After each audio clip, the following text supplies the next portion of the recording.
隔離呢一度咧係教學室，因為佛山咧呢一度係好出名嘅係石盒，咁呢一個館咧就係會教點樣去以石盒做一個醫術啊，同埋點樣去做呢個石盒嘅。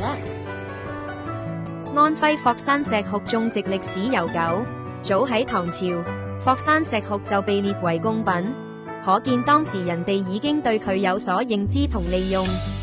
不過，古時多為野生採摘，隨住需求增加同野生資源減少，人工種植逐漸發展。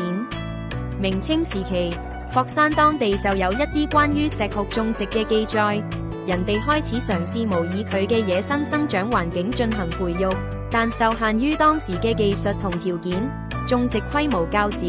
到咗現代，尤其係近幾十年，霍山石斛嘅種植技術不斷改進同創新，科研人員通過深入研究其生長習性、攻克咗種苗繁育、栽培機質、病蟲害防治等關鍵技術難題，